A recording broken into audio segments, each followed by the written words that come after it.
This is a supplemental set of notes real quick for your 7.1 Learning B. On the very back, it asks you to define Dixiecrats, so text doesn't do that very well, so this is something that you may use to help yourself fill that out. It's also one of the big list terms, so it's important.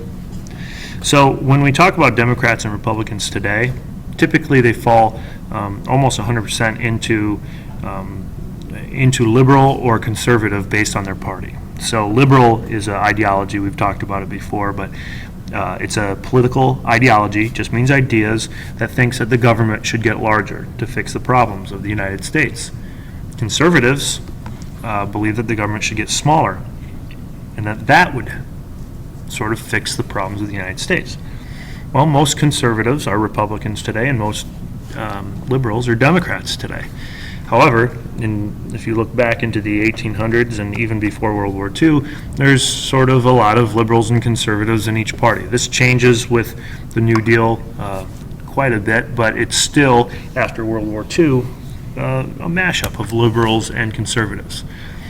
One thing that was for sure, though, is that Democrats had firmly held the South and the southern states since the Civil War. If you recall, Abraham Lincoln was a Republican in the election of 1860, and he took many of the northern states, and the southern states seceded as a result. They were Democrats. However, fast forward to the end of World War II, and many southern Democrats were against African American suffrage. Suffrage, of course, remember, doesn't mean to suffer, but suffrage means the right to vote. States are responsible for the voting rights of their individuals and of their citizens and how the elections go. So this, under the guise of the States' Rights Party, Dixiecrats were born. The States' Rights Party are Democrats that split off from their party to sort of to protest about the federal government impeding on the right of the states to tell who they wanted to vote and who not to. So the Dixiecrats were segregationists. They were supporting each state's ability to have Jim Crow laws if they wanted. They wanted what's called states' rights, which basically means that the federal government's too involved in state power, and they wanted to make their own decisions.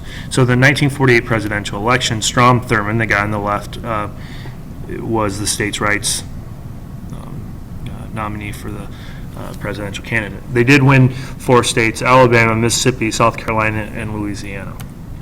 However, it's a pretty short-lived situation because by 1950, most of them had returned to the Democratic Party.